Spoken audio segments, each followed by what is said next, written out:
ባበረ ነገር እንዳለ ነው የሚያሳየው ያሳየው ገብቶሻል አይደለ? ግን ያም እንደ ንግግራቸው ነው እንጂ ተጨባጭ መረጃ የለም። እንደ ንግግራቸው ግን በውስጥ ማስፈራሪያ ይላክልናል፣ ቪዲዮ ይላካል። ቪዲዮ ደግሞ ረፉ ምናምን ታስገድሏታላችሁ አይነት ነገር እንዳለ ምናምን ነው የሚናገሩት። አሁንም ለኔ ማንም ሰው መረጃ ካለው በቪዲዮ ማስረጃ ካለው በውስጥ የተጻፈለት መልእክት ካለው ለኔ ማቀበል ይችላል። ምክንያቱም እኔ ጋር ምንም የሚደባበቅ ነገር የለም። ሰዎቹ ደፍረው እውነት የሚባለው ነገር እውነት ከሆነ የሚያስፈራሩ ቡድኖች ካሉ ቪዲዮ የሚልኩ ቡድኖች ካሉ እኔ ጋር ደፍረው አይልኩ። ለምን ያንን ነገር እኔ ማስቆም ስለማይችሉ ለዛ ነው ያላኩት። የላኩላችሁ ልጆች ካላችሁ እህቶቼ ወንድሞቼ ካላችሁ ግን ለኔ ላኩልኝ። ገብቷችኋል አይደለ? ምክንያቱም እሷ በህይወት ልትኖር ትችላለች፣ ሊደረስላት ይችላል። ገብቷችኋል? ወጥመድ ውስጥ ከሆነ ያስገቧት ለምሳሌ ቀብር እኮ አየን አይደል? ከዛ በኋላ በህይወት የለችም ማለት ይከብዳል አይደል? ቀብር አይተናል ቤት ላይ ቀብሩ ላይ ባዶ ሊሆን ይችላል ወይ ሌላ ሰው ሊሆን ይችላል እያሉ እዛ ድረስ ትሄዳለህ። ባዶ ነው የሚለው ነገር ላይ ታምናለህ? ያ ቢኮዝ ይሄ ነገር ይሰራል ባዶ ቀብር አዋ ምክንያቱም ሴትዮዋ የያዘችውን ብር ነው ቤተክርስቲያኑ ሰዎቹ ስሟን ለምናምን ምናምን ካሉ በኋላ ባዶ ቀብር ኤልዬ መብረቁዬ እንደዛ ከዛ በኋላ አንድ ቤተሰብ የሌለው ሟች አካል በገንዘብ ወጥቶ ወደዛ ቤተክርስቲያን የሌላት ሟች አካል ሄዳ ስሟ ከሌ ይባላል ብለው አስመዝግበው አስቀብረዋት ቢሆንስ? ምክንያቱም ያቺ ሴትዮ ስትቀበር ብዙ ሰው እንዳልነበረ እየተነገረ ነው። 10 ሰው ነበረ። 10 ሰው ነበረ። እነዛ 10 ሰዎች ቀባሪዎቹ ነው ከሄዱ አሁን ለምንድን ነው ለኛ መብራሪያ የማይሰጡት? የታሉ ነገር?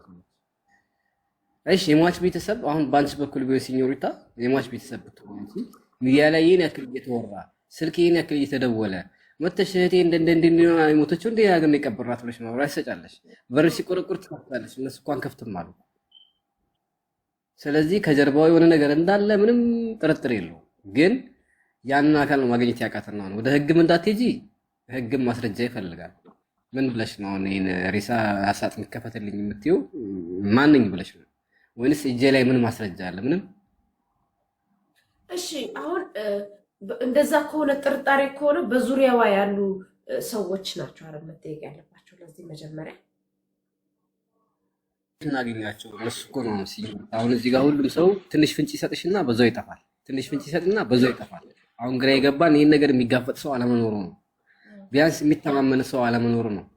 አሁን ትላንትና ሲያወሩ የነበሩቶች ጠፍተዋል። ለምሳሌ ሀሳብ ቀይረው ሁሉም አይደል አይመጡም እኮ አንዴ እንትን ብለው መጋቡተው ምናምን።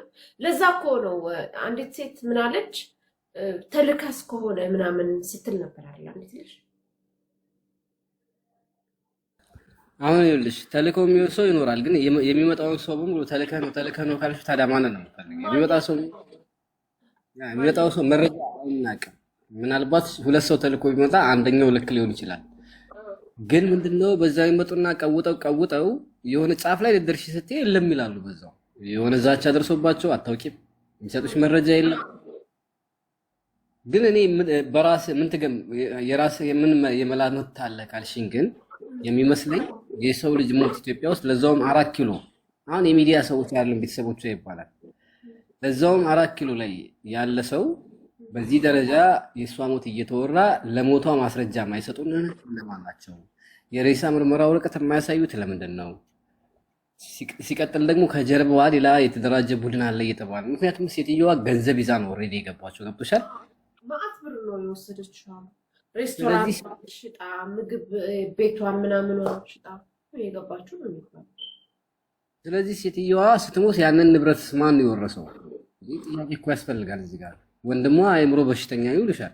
በቃ የሆነ ተልካሻ ምክንያት ማለት ነው። እናቷ የ90 ሴት ናት ይላሉ። ሴት ናቸው። ታዲያ አእምሮ በሽተኛው ንብረቱን የወረሰው ወይንስ የ90 ሴትየዋ ናት ንብረቱን የወረሰችው? ጥያቄ መቅረብ የለበትም እንዴ? ማን ነው ንዛዜ የተቀበለው? ማን ነው? ቆይ ስለ እሱንም ቢሆን እኮ ይልክ መብረቁዬ በካሜራ አትሊስት እናትየውም ደካማ ከሆኑ በካሜራ ሄዶ ቤታቸው ይሄውና ለቅሷቸው ይሄውና ፎቶም ይሄውና ማስተማማኝ 3 ደቂቃ ቪዲዮ ማለት ነው። ይሄ ነው ገብቶሻል? እድሜ ዘመንሽን ሊፈታልሽ የማይችል ሀቅ እኮ ነው። መቃብር እኮ ስም የለውም። ቁጥር ነገሩን እንጂ እኮ ስም የለውም። ገባሽ? ስም የለውም፣ ፎቶ የለውም። አዎ ስምም ምንም የለውም። እና ለምንድን ነው በቃ ቤተሰቦቿ ሚዲያ መውጣት የማይፈልጉ ስሟ እንዲጠራ ካልፈለጉ ህዝቡን በ3 ደቂቃ ቪዲዮ እኮ ማሳረፍ ይችላሉ። ለምን እርስ በርስ ያጣሉናል? እውነት ካሉ ግን የሉም ነው። እኔ ምንም ቤተሰብ የሚባል የለም ከሚሉት አንዷ ነኝ። ውሸት ነው በቃ ያላየነው እናት በቪዲዮ ያላየን ከሷ በህይወት እያለች ያላየን ወንድም ያላየን ምንም ነገር እኮ ቪዲዮዎቻቸው ላይ እኮ የለም። ዛሬ ኪታምጥቼ ነው ማምነው እኔ አላምንም በራሴ።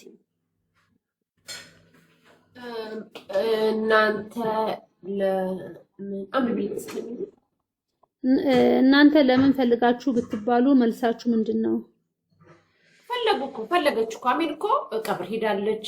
ቤታቸው በራፍ ላይ ሄዳለች። ጠፋብን። የአንድ መናቃት ሚዲያ ላይ መናቃት ሴት ጠፍታብን። ሞተች አሉ። ማስረጃ የለም። አለቀ። ይሄ ነው ያልተደረገ ነገር እኮ የለም። እውነት ለመናገር እኮ መደረግ ያለበትን አርገሻል። የሳምንት አበባ ይኸውልህ፣ በአሁን ሰዓት ኢትዮጵያ ሲቀበር አበባ ጉንጉን መሀከል ላይ ስሟ ተጽፎ ይቀመጣል። ድንገርሽ ሐውልት እስኪሰራ ስም እስኪጻፍ ያም የለም እና ልናምን የምንችልበት ግን ሁሉም እየጠየቀ ይኖራል።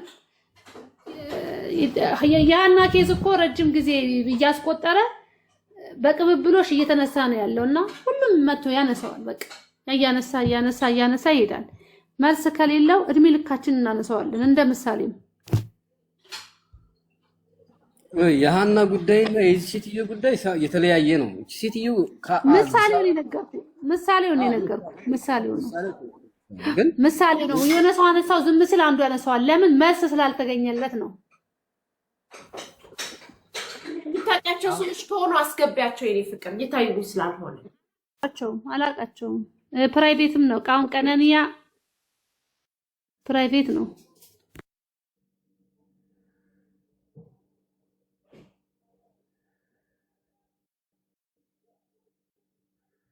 ሰላም ብያችኋለሁ ቤተሰብ። ቀደመ ድምጼ ሰማችኋል አይደል? ይሰማል። ቀደም ማብረቁ ጋርም ገብቼው ነበርና አንድ ነገር ምን አለ መሰላችሁ፣ ለዚህ ነገር መጀመሪያ የሚከተል ሰው ያስፈልገዋል። ማን ነው ይሄንን ትክክለኛ ማከታተል የሚያስፈልገው ሰው አካል ወይ ዘመድ አንድ ሰው ቢኖር ይሄንን ነገር በትክክል እንደደግፍ ሁላችንም ሽፋን እንሰጥ ነበር። አሁን ግን እነዚህ ሰዎችም የተጠቀሙባት ዘመድ አለመኖሯን ትክክለኛ እንደዚህ የሚከተል ሰው አለመኖሯን በማወቅ በትክክል ተጠቅመውባታል። አሁን ትክክለኛ መሆን ያለበት ይሄንን ትክክለኛ ህግ የሚከተል ከሆነ በመጀመሪያ አሜሪካ ላይ እቺ ሴትዮዋ ሲሸጥ እንዴት ሸጠች፣ በምን አግባብ፣ ማን ነው ከሷ ጋር የነበረው ተብሎ ከማሰረት ጀምረው ነገሮችን ማከታተል ይቻል ነበር። ግን ለዚህ ሴትዮዋ ከጎኑ ቆሞ ለእውነት የሚከታተል የህግ አካል የለም። አንደኛ ነገር ይሄንን በማወቅ ነው እነሱ የተከተሉት። ይሄንን ግን በትክክል አሜሪካ ላይ ማን ሲያሸጥ እንደነበረ ምን አይነት ሴራ እንደነበራቸው ይሄ እኮ ትክክለኛ ካራክተርና ትወና ነው የተጠቀሙባት። ከዛ ኢትዮጵያ ገባች አይደለ? ኢትዮጵያ ከገባች በኋላ ማንን አቀባበል እንደተደረገ፣ የት እንደተቀመጠች፣ በምን አግባብ ምን ህመም እንደነበራት። ለምሳሌ አንድ ሰው ከታመመ ከጤና ጣቢያ ነው የሚጀምረው። ከጤና ጣቢያ ጀምሮ እስከ ሆስፒታል፣ ከሆስፒታል ጀምሮ እስከ ትልቅ ደረጃ ያለውን ነገር ካርድ አለ፣ የወጣበት የሐኪም ቤት አለ። ከዛ ህመሟ ደግሞ ጫን የሚል ከሆነ ሬፈረንደም ተጽፎ ሌላ ሀገር የሚሸኝበት አግባብ አለ። ይሄን ሁሉ በስነ ስርዓት ተከታትለው እስከ መጨረሻ ድረስ የሚከታተል ሰው የለም። ይሄንን ሁሉ በማወቅ ነው እነሱ ለአስር የቀበሩትም ሴትዮዋ ብቸኛው መሆኗን ስላወቁ ነው። አሁን ነገሩ ምንድነው እያደረጉ ያሉት? ሌላ የሶስተኛ አካል ለሴትዮዋ ፍቅረኛ አለ። ቅድም ሴትዮዋ ስትናገር የነበረችው ለሴትዮዋ ፍቅረኛ አላት፣ በዛ በኩልም ደግሞ ጥቃት ሊደርስባት ይችላል በማለት ነገሩን ውስብስብ ለማድረግ ነው አሁን ሴራ ከፍተኛ ፖለቲካ እየሰሩ ያሉት። ይሄ ነገር ትልቅ ውስብስብ የሆነ ነገር ነው። አሁን ዋናው ነገር ታርጌት መጫወት ሚና መጫወት ያለበት አንድ አካል ቢኖር ሞላ የኢትዮጵያ ሕዝብ ከጎኗ ይሆናል። ያለውን ነገር ህግ ማከታተል ባለበት አግባብ ሁሉ ማከታተል ይችል ነበር። ግን ይሄንን ነገር ደግሞ እስከ ግብአቱ ድረስ የሚያስፈጽም አካል ማን ነው? ለምሳሌ ሴትዮዋ በሶስት ሀሳብ ሶስት ሀሳብ ነው እየሰጡ ያሉት። አንደኛ በኤችአይቪ ሞታለች ይችላሉ። አንደኛ ሳምቧ ምን እንደሆነ ቋጥሯል ይላሉ። አንዳዎቹ ደግሞ ደም ግፊት ነበረባት ምናምን። ይሄንን ሁሉ ህግ ሲከታተል የተለያየ አካላቶችን ነው የሚጠይቁት። አንዱ እንኳን የተሳሳተ አመለካከት ቢኖረው ህግ በትክክል ይከታተላል። ለዚሁ ነገር ትክክለኛ በሀገራችን ላይ ህግ ሳለው ወይ እውነትም እንደዛ ሲደረግ እነዚህ ሰዎች እንደዚህ ሲጫወቱባት ማን ያለው የሚል ሀሳብ ቆም ብላችሁ ማየት ያስፈልጋል። ስለዚህ አሁንም ቢሆን ሴቲቷ ብቸኛ መሆኗን አውቀው ተጠቅሞባታል። ስለዚህ ይሄ ነገር ተበስብሰው እነሱ ተጠቅመው ነገ ደግሞ የሚመጣውን ነገር ለማየት ነው እንትን ነው። ስለዚህ አሁንም መሆን ያለበት ከአሜሪካ መሬቱን ለምን እንደሸጠች ኢትዮጵያ ገብታ የት እንደታመመች የት እንደታከመች እስከ ፖሊስ ጣቢያ ድረስ ያለውን ነገር በትክክል መረጃ ተይዘው ሬስ አስክሬኑ ደግሞ ተመርምረዋል ወይ የት ነው የተመረመረው ለቅሶ የት ነበር የተካሄደው ተብሎ በስነ ስርዓት ቢጠየቅ ይሄን ነገር እስከ መጨረሻ ይደረስ ነበር። አሁን ግን የሶሻል ሚዲያ ነገር ሆኖ እንዲሁ ሰው ጮሆ ይዝምላል በማለት ምንም ማመጡን በማለት እነሱ እንደፈለጉ እየተንቀባረሩ ነው ያሉት። ይሄን ነገር እግዚአብሔር እንግዲህ ፍትህ የሚያውቅ አምላክ እሱ ይፍረድ ነው ምለው። መብረቁ ይሄንን ነው ሐሳብ ማስጣት የሚፈልገው። አሁን ትክክለኛ ባለቤት ሆኖ የሚከታተል አካል የለም ነው ለዚህ ጉዳይ። ስለዚህ ምንድነው ማድረግ ያለበት በመለው ጉዳይ ላይ ውይይት ብታደርጉ አሪፍ ነው የሚል ሐሳብ ነው ማስጣት የሚፈልገው። ታንኪዩ።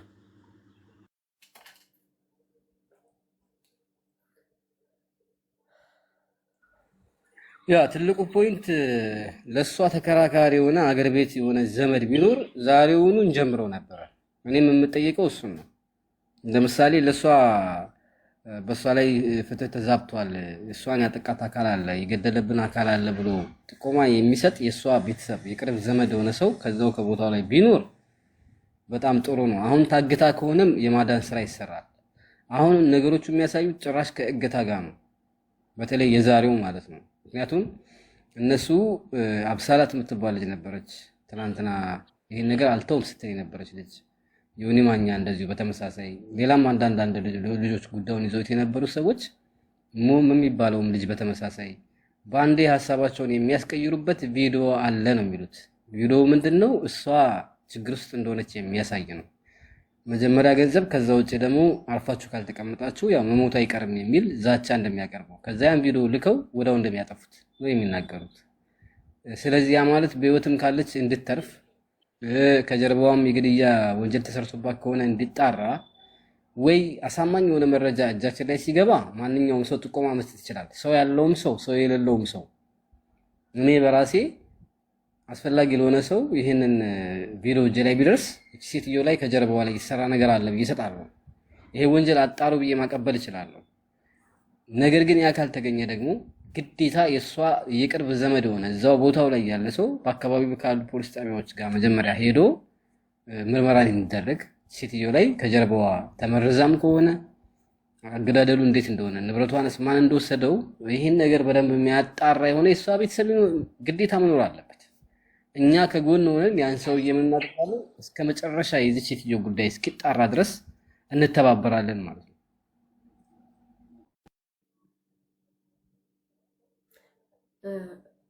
ወንድምየው አሁን የምትለው ያለ እስከሚረዳኝ ድረስ አላውቅም። ወላ የሆነ እንደዚህ ብሎም ተረድቶብኝ ሊሆን ይችላል። እነዚህ መጀመሪያ ሲከራከሩ የነበረ ከሞል ነው ማን ነበር? ከሞም ዮኒ ማኛም አገባቡ እንዳንበሳ አወጣጡ እንደ ድመት ሆኖ ነው የወጣው። የዛን ቀን 17000 ሰው እርግፍ አድርጎ ነው የወጣው እያየን ማለት ነው። አብይ ጓደኛችን የሆነ ነገር ለሷ ሲሉ ነው ከዚህ ነገር የወጡት ነው የምትለኛለው። እንደው እንደዛ በለኝና እኔ ደስ ይበላል። ለሴትየቷ ሲባል ነው አብሰላት ከዚህ ነገር የወጣችው። ደውለው የሆነ ነገር ወይ አሳይተዋት ነው ከዚህ ነገር የሸሸችው በለኝ። እንደዛ ነው የምትለኛለው። ደስ ይለኛል እንደዛ ቢሆን። ያ ከሁለት አንዱ ነው። ዮኒ ማኛ በገንዘብ ሊሆን ይችላል ወይ ቪዲዮ ደርሶት ሊሆን ይችላል። ዮኒ ማኛ ዮኒ ዓለም ላይ ሰዎች ጠፍተው ብቻውን ቢቀር ራሱ ለምስክርነት እሱን ቃል አልቀበልም። ሃይማኖቱን እንደ እስስት እንደ ቆዳ የሚቀያየር ሰው በዚህ ደረጃ ለሶሻል ሚዲያ ላይ ለገንዘብ የተቀመጠ ሰው እስከሆነ ድረስ እሱን በገንዘብ ምክንያቱም እነዚህ ግለሰቦች እንዳሉት ከሆነ በተለይ ቅድም አንዱ ተናገረችው ከሆነ ንግግሯ በሙሉ ቅኔ ስለነበረ እንረዳት ነበር። ምንድነው የምትለው? የመጀመሪያው የገንዘብ ድርድር ያቀርባሉ። እሱን ካልተቀበልሽ ሁለተኛ የሷን ቪዲዮ ይለቃሉ ነው። ቪዲዮ አንገቷ ላይ ሰይፍ ይሁን ሽጉጥ ይደቀንባት እኔም ማውቀው ነገር የለም ስላልተላከልኝ፣ ግን ያ ነገር ለሷ እንደተላከላት ነግራኛለች። በተመሳሳይ አብሳላትም ትላንትና ያዙኝ ልቀቁኝ ስትልኝ የነበረች ሴትዮ ድንገት ደኒስ ደውላ ከእናቴ ላይ ውረጃ አለችኝ በሚል ተልካሻ ምክንያት ጉዳዩን ትቼዋለሁ አለች።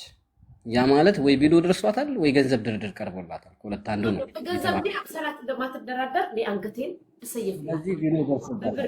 በብር አብሳላትም መብረቁዬ አብሳላት የ5-6 ዓመት ጓደኛዬ ናት። በብርና በብር ነኮች እንደማትደራደር እኔ አንገቴን ቆረጥላታለሁ። ግን ሁለተኛው ነገር ያስኬዳል።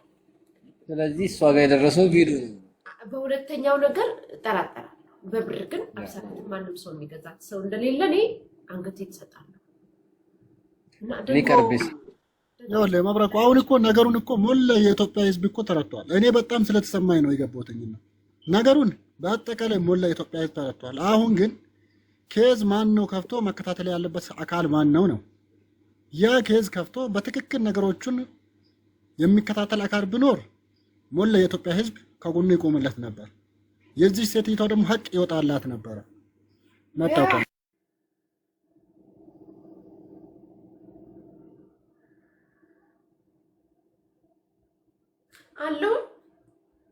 አላችሁ አለን ሁላችንም አለን።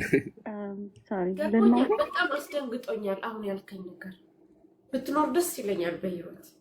በህይወት ኖራ አብሰላትን አስፈራርቶ አብሰላት ከዚህ ነገር ወጣ ከሆነ በጣም ደስ ይለኛል። በህይወት መኖሯ ቲና ያስደስተኛል። እኔ ከዛ ከምንም በላይ ማለት ነው።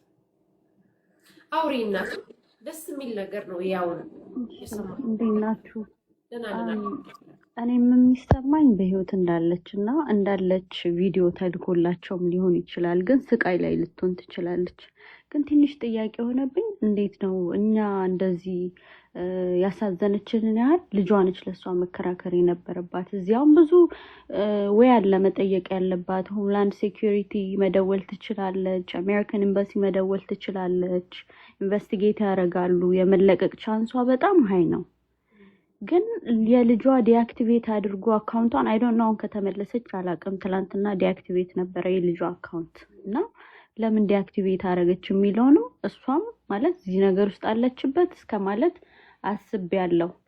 እና እዚህ ሀገር ደግሞ ታውቂያለሽ ብዙ ጊዜ ሲንግል ማሞች የወደፊቱ የልጆቻቸው እጣ ስለሚያሳስባቸው እኔ በህይወት ባልኖርስ ወደፊት የሚለው ስለሚያሳስባቸው ላይፍ ኢንሹራንስ ይገባሉ። እና ላይፍ ኢንሹራንስ መግባታቸውን ብዙ ጊዜ